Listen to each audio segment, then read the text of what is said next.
Welcome to the Pelican Brief with your host, David Tapman.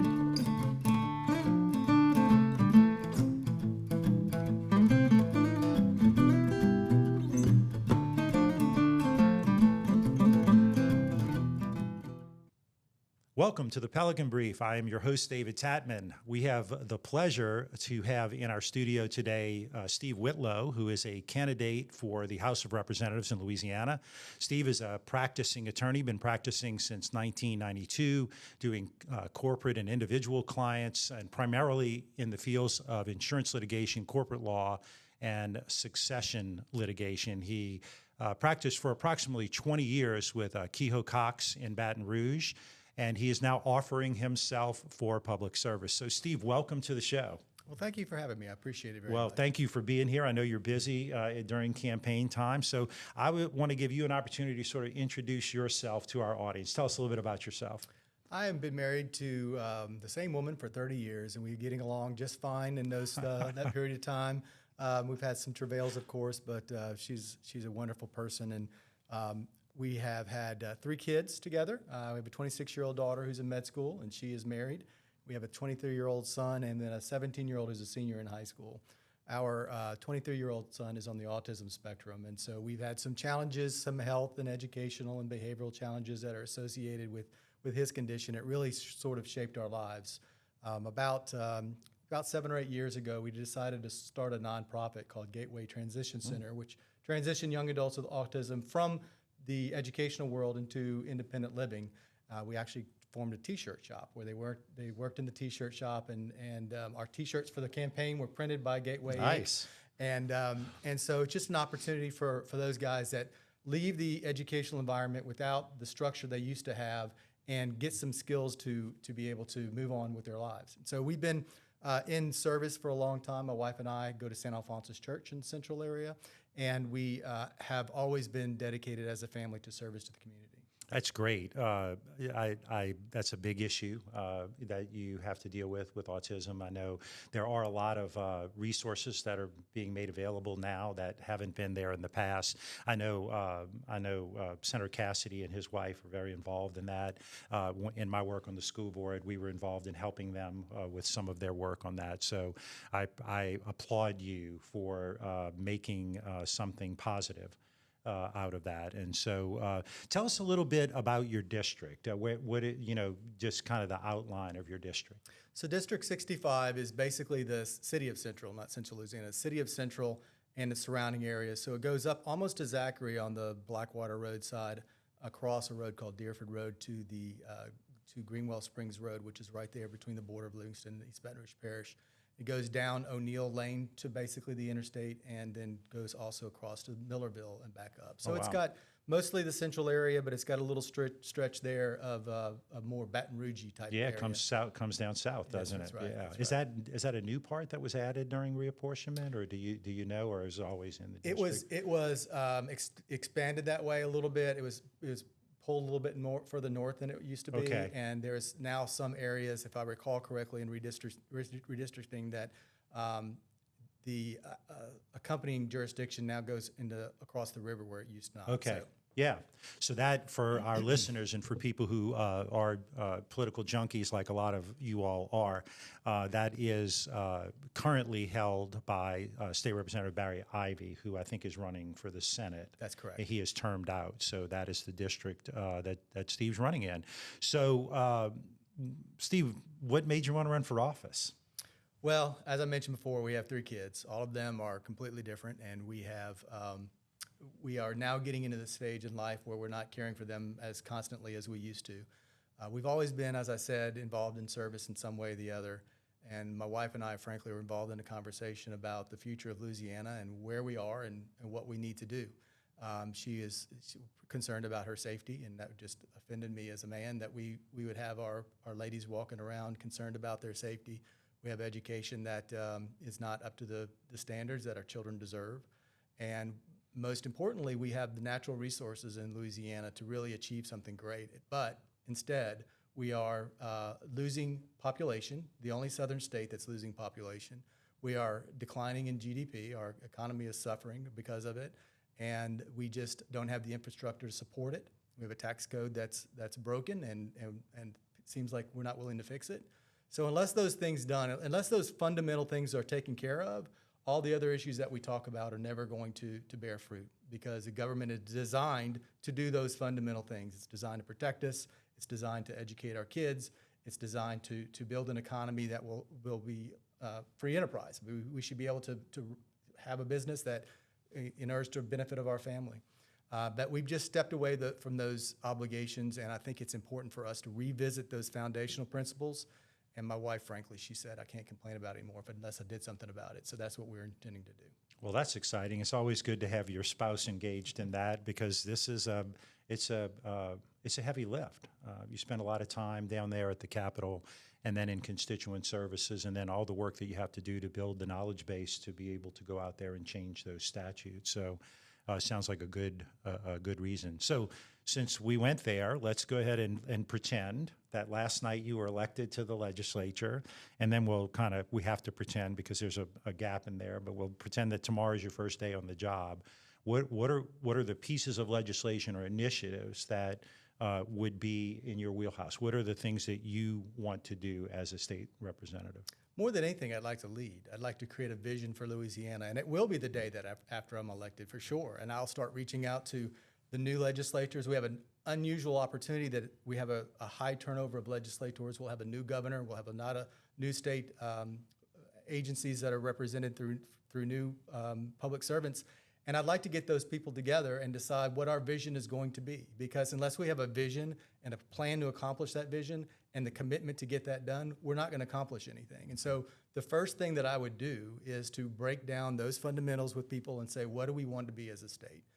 Let's articulate that vision to the populace so that they understand what we're intending to do, and let's ask for their commitment to go there with us so that we can accomplish those results. And you and I are discussing briefly, that's going to mean that we're going to have to take some arrows. Like, people in the front of the pack take arrows, and I'm perfectly willing to do that. I'm perfectly willing to put myself out there.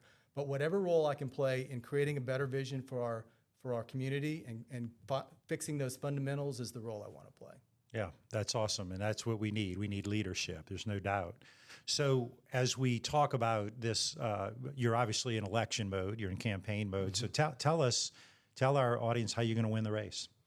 Well, I am not connected to any political machine, and I am not riding the coattails of any existing politician, and so I have to do it the old-fashioned way and earn it, right? Mm-hmm, and so we've been doing that since the beginning of the year. We've been reaching out to the local government officials, and we've also been walking since June the neighborhoods in our district just to let people know who we are and what we're about, and we've gotten some good results. As a matter of fact, I tried that very approach with the East Baton Rouge Parish Republican Party, and I got the endorsement. Everybody that's running is a Republican, and I was the only person to get the endorsement of the East Baton Rouge Parish Republican Party. Yeah. So I think that what people are thirsty for more than anything is somebody that's willing to put the work in and have the bullheadedness to get the things done that they know, everybody knows needs to be done. I've seen some of your podcasts, and if you ask every politician that's running for office what the issues are, they can all point them out very easily, right? And they all have some solutions to achieve those things. But the reality is that you don't just need a vision of what the problems are, you need a vision of what the solutions are and a commitment to get there. And the reason I tell the story about the nonprofit is, in our race, I think I'm the person that's demonstrated that we have a demonstrable commitment to public service, and that we have created a plan to get that done, and we worked well with others to get that done. So I tell people, if you're looking for someone that's willing to work hard with other people to accomplish great things, I've got a past that shows that I'm willing to do that. And my dad used to say, I love my dad very much. He gave me a lot of sage wisdom, but he used to say, you can tell how hard someone is going to work in a job by determining how hard they've worked to get the job. Right. And so that's what I'm trying to demonstrate for people. That's great. I have a philosophy: if you walk, you win. Right. That's I right. mean, of course, if everybody else is walking, it kind of. But if you're the walker in the race, most of the time you win, because And look, I love that door-to-door action. Right. When I ran, I loved being at the door talking to people about what was going on. I usually would gain weight because they would give me cookies and drinks and sugary lemonade and all that sort of stuff. But it really is good to be in front with voters. It's been so hot. We've been offered a lot of water water. I'll tell you that right now. People look at us and we're sweating and we're kind of, probably not looking our best, and they're knocking on the door and they offer us water. But it's been awesome because I've found there are certain people who care a lot about the issues, and rightfully so. I mean, there's people whose lives are impacted by various issues, but I think what people want more than anything is somebody they can trust when they get there, that's going to work hard for them. And so most of the questions that we get, one of the funniest lines from when I was walking was someone who said, "What makes you different than any other schmuck that's knocked on my door since I've been living here?" And that was really the question to answer, right? If you can't answer that question, then what are you doing walking around and talking to people? Mm-hmm. And so what makes us different, I think, is our willingness to put ourselves out there and just work hard to get it right. done. Yeah, that's exciting. Well, it's it seems like maybe we'll get a little break from the heat. I mean, it's a little better now, and the weathermen and women are promising things for the next couple of weeks, but hopefully it will get better. Well, thank you, and thank you for sharing all of that with us. This is the opportunity in the show where I give you a chance to make any comments you'd like, closing comments, to talk, to really address our audience, which is a statewide audience. But I know we have people who live in your district, and we have people who care about the state across our viewership and our listening audience. So any comments that you would like to make to our audience? Absolutely. So for the local folks, one of the things that I'm committing to doing is bringing the local interest to the state government. The difficulty we have a lot of times with legislators is that they may have their own agenda, and it's not the local agenda that they're bringing to the legislature. So I've been in communication with our local officials and letting them know that at least one of the bills that I bring every session is going to be one that's asked for the council by the mayor of our city, so that their voice is being heard in the legislature. And I really am convinced that that interaction is going to create a synergy that will allow us to excel more than we would if we were acting in our own way. The other thing I would say is that as representatives, our job is not just to pass laws. Our representatives are also to oversee the areas that are occurring in our district. And so road projects and drainage projects and those sorts of things, it's my responsibility as a legislator to make sure that those things are being taken care of and report back to the people that I represent. My job is to be your voice at the state legislature, and it can't just be so that I smile and sign a piece of paper and then get a photo op and move on with my life. If I'm going to represent people, it has to truly be in a oversight capacity as well. For our statewide listeners, I would just say that I'm going to be a part of a vision of a better state of Louisiana. It is just unacceptable, the path that we've been on before. And I'm not blaming anybody, because I think we blame ourselves. Like, we have to take responsibility. That includes me, that I should have perhaps been involved in the game earlier on and taken part of that. But that doesn't mean that we have to act differently today because of the way we acted yesterday. We can decide that we want a better Louisiana. There's fundamentals that we have to address. We have to address public safety. We have to address education. We have to address our infrastructure. And we have to create a business environment that not only big businesses will excel, which they need to, right?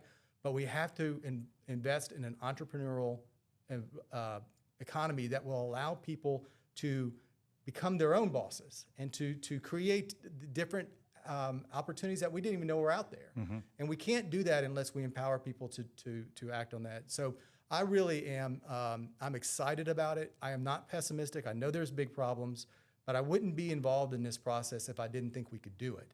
But I certainly don't think I can do it by myself. We all have to decide that we want better for Louisiana and that we're willing to sacrifice to make it better. Otherwise, our children will continue to leave and go find opportunities elsewhere, and that just breaks my heart. Well, tell us how we get in touch with you, Steve. So you can look at, we have a Facebook page, and we also have a website, stevewhitlowforrep.com. You can feel free to contact my cell phone. It's 225-362-6265. And we also have an Instagram page. I'm not an Instagram person, so I can't tell you what that's all about. But we are, again, we're not part of a political machine. We're not riding the coattails of another political candidate, and so we could use a little bit of help on the monetary side, and so there's a way to donate on my website. Great. Well, thank you, Steve. Thank you for being here. It's a pleasure to meet you, and I wish you luck in your endeavors. And as things go along, maybe we'll have you back. Because how many people do you have in your race? You have There are 4 others. There's a total of 5 of us. Yeah, so you potentially run off, unless you can pull it off in the first, right? We're going to do our best. Yes, absolutely. So thank you for being with us, and that's our show. I want to let you all know. I mean, if you're watching this or you're listening, you already have it, but please subscribe. For those of you who may want to cross platforms, we are on all the major podcasting platforms at Pelican Brief 225. We're also on YouTube at The Pelican Brief 225, and you can email us at thepelicanbrief225@gmail.com. That's our show. Thanks for tuning in, and we'll see you next time.